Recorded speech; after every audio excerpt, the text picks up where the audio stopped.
Welcome back to my channel dream ride with Krishna. Welcome to day 6 Araku to Vijayawada. కిందికి దిగాం. ఇప్పుడు బండి పైన పెద్ద టాస్క్, ఇదంతా బండి పైన కట్టుకోవాలి.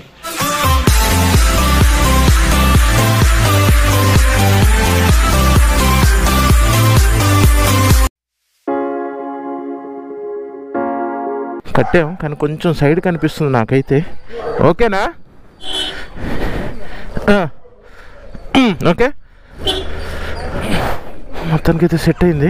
కొంచెం సైడ్ కనిపిస్తుంది కానీ జై సత్యనానంద సద్గురు సాయినాథ్ మహారాజ్కి జై. అరకు నుంచి విజయవాడకి స్టార్ట్ అయిపోయాం. అయితే బ్రేక్ఫాస్ట్ చేయలేదు, బ్రేక్ఫాస్ట్ చేయాలా. అది బ్యాగ్ ఇటు సైడ్కి వచ్చేసి ఉన్నచ్చింది, సరిగ్గా వాడు పట్టుకోలేదు. కంఫర్ట్ ఉందా, కొంచెం వెనక్కి కట్టాలా. ఫస్ట్ టిఫిన్ షాప్ దగ్గర ఎక్కడ చూడు, టిఫిన్ అది తిందాం. ఏమైంది?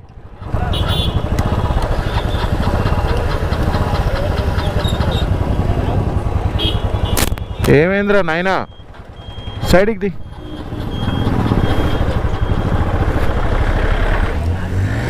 అయిందా?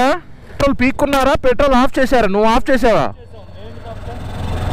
పెట్రోల్ ఆఫ్లో ఉందంటే ఎవరో పీకారు. ఏంటి ముళ్ళు ఎంత చూపిస్తుంది మరి?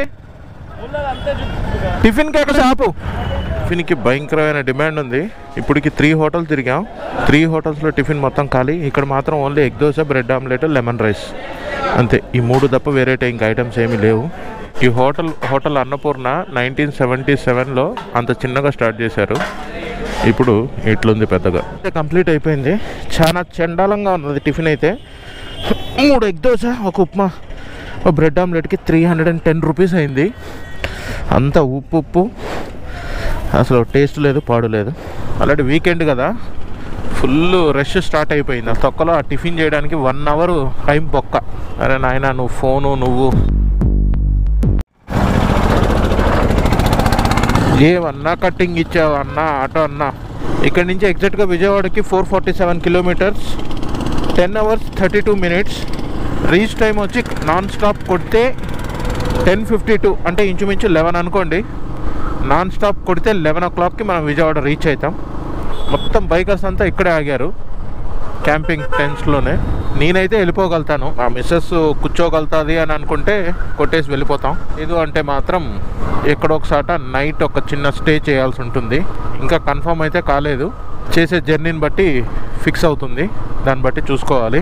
ఎవరైనా చూడకపోతే పైన ఐకార్డ్స్లో ఇస్తాను, చూడండి. అరకు మొత్తం ఎక్స్ప్లోర్ చేశాను. అరకుకు సంబంధించి ఇక్కడ మనం ఏమేమి చూడొచ్చు అనేది మొత్తం ఎక్స్ప్లోర్ చేశాను. అసలు మేము ఇక్కడికి నైట్ ఆ రోజు వచ్చేటప్పుడు అయితే భయంకరమైన చలితో చచ్చిపోయాం. మామూలుగా ఉండట్లేదు ఇక్కడ. నైట్ మిడ్నైట్ అయితే 7-8కి అలా వెళ్తుంది టెంపరేచరు. ఈ రైల్వే ట్రాక్ రోడ్డు ఎక్కువగా ప్యారలల్గా వస్తానే ఉంటుంది. ప్యారలల్గా నడిచే దగ్గరే ఎక్కువగా షూటింగ్స్ కూడా చేశారంట. తేనె ఒకటి దొరుకుతుంది ఇక్కడ. ఫోన్ చేసాడు, ఏదో తెగిపోయింది అంటున్నాడు, ఏంటో అర్థం కావట్లేదు. బ్యాగ్ అయితే చూడండి మొత్తం ఇటు సైడ్కి వచ్చేసింది. కట్టేటప్పుడే అనుకుంటున్నా ఈరోజు సరిగ్గా ఫిక్స్ అవ్వలేదని. నెక్స్ట్ టైం ఇలాగైనప్పుడు అయితే పెట్టుకోకూడదు. కంపల్సరీ షటిల్ బ్యాగ్స్ ఉంటేనే రావాలా, లేదంటే పైనియర్స్ అయినా పెట్టుకోవాలా. క్యాంపింగ్ టెంట్ అంటే ఇక్కడ కట్టుకోవడానికి ఆపుతున్నాం. ఎట్లుంటుంది ఏంటో చూద్దాం. క్యాంపింగ్ టెంట్స్ బాగున్నాయి.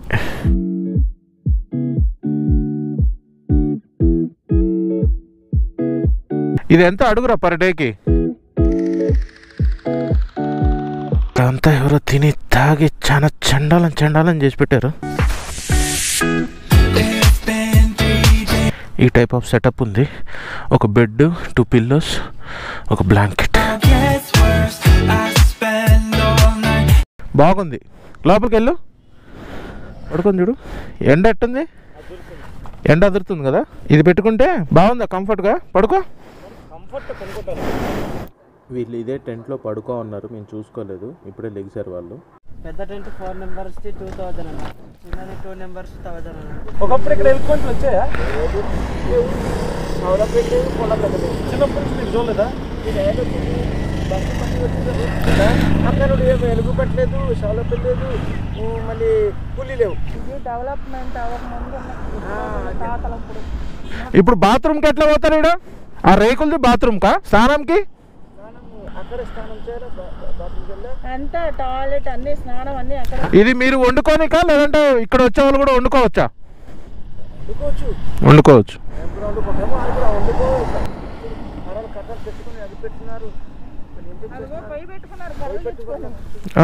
ఇది ఇన్ఫర్మేషన్ మొత్తానికి అది మళ్ళీ ఊడిపోయింది, దాన్ని మళ్ళీ కట్టి టెంట్ది కూడా ఇన్ఫర్మేషన్ మొత్తం కలెక్ట్ చేసాం. వెళ్ళొస్తాం బాబాయ్.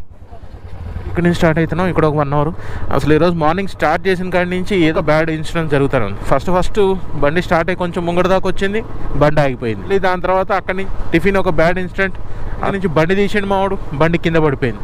బండి కింద పడిపోవడంతో ఆ బ్యాగులు గీగులు అన్నీ లూజ్ అయిపోయి అక్కడి నుంచి కొంచెం దూరం ఒక 10-15 కిలోమీటర్స్ వచ్చాం, ఊడిపోయి ఒక సైడ్కి వచ్చేసింది. ఇప్పుడు కట్ అయితే ఫిక్స్ అయింది మొత్తం నీట్గా. అట్లనే మీకు ఆ టెంట్స్ ఇన్ఫర్మేషన్ కూడా ఇచ్చాను అనుకుంటాను. అక్కడ సైడ్ అయితే ఫుల్ మంచు అట్లే ఉంది, ఇంకా చెట్లలో ఆ కొండల పైన అయితే. ఇక్కడ మాత్రం ఎండ కొంచెం కనిపిస్తుంది కానీ ఇంకా అక్కడ మంచు అయితే అట్లనే ఉంది. దిగే కొద్దీ ఇంకా మంచు అలా పాస్ అవుతుంది. మరి మీకు కెమెరా కనిపిస్తుందో లేదో తెలియదు కానీ నా కంటికి అయితే నేను ఫీల్ అవ్వగలుగుతున్నాను. ఇది ఒక ఫారెస్ట్ డిపార్ట్మెంట్ చెక్ పోస్ట్. ఎంత మంది ఎక్కుతున్నారో చూడండి. సడన్గా ఎంతమంది వచ్చిర్రు చూడు, ఎంతమంది నాన్ స్టాప్ ఎంతమంది వస్తున్నారు చూడండి. ట్రాఫిక్ జామ్, అందుకే ఒకటేసారి అన్ని వెహికల్స్ కనిపించినాయి. ల్యాండ్ ఫాల్ అయిందా, యాక్సిడెంట్ అయిందా, ఏమైంది నాకు తెలియాలి అంతే.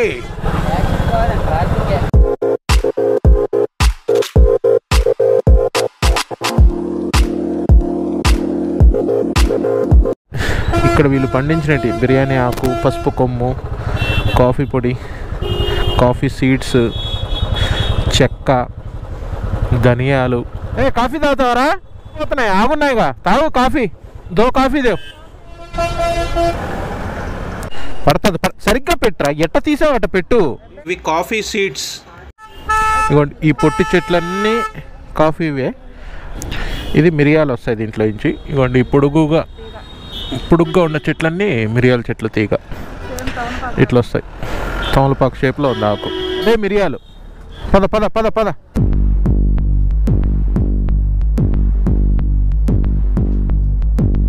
చెట్టుకి తీగ అల్లుకొని ఉండేదంతా మిరియాల చెట్లే అండి. ఇవన్నీ పొట్టి అన్నీ కాఫీవే అంట.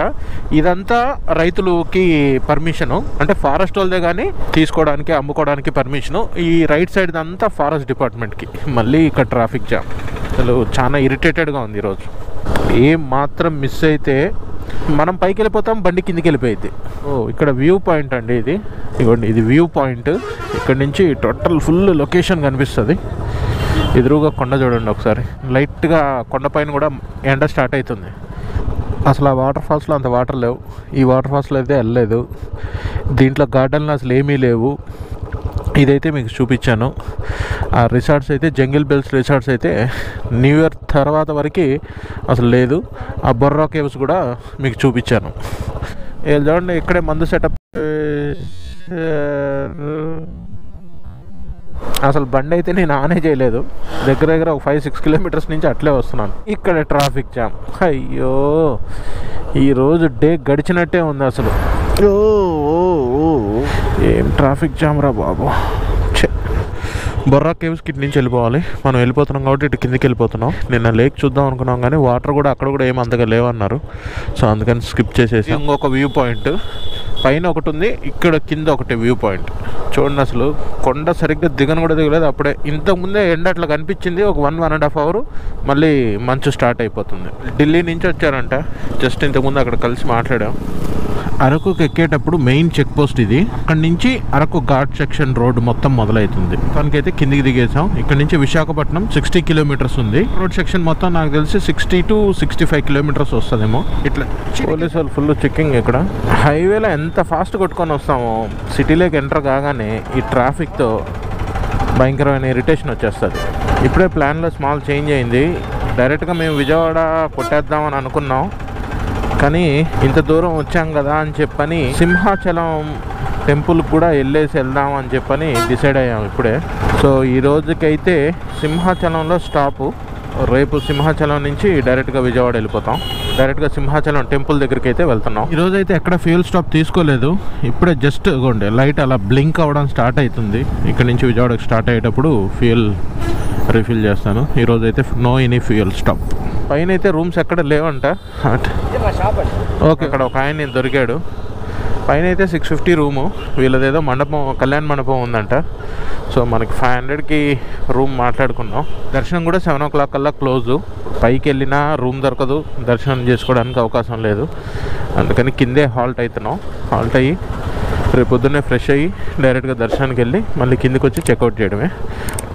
ఈ వీడియో ఇక్కడితో ఎండ్ చేస్తున్నాను. ఈ వీడియో మీకు నచ్చినట్లయితే లైక్, షేర్, సబ్స్క్రైబ్ మర్చిపోకండి. Signing off, by.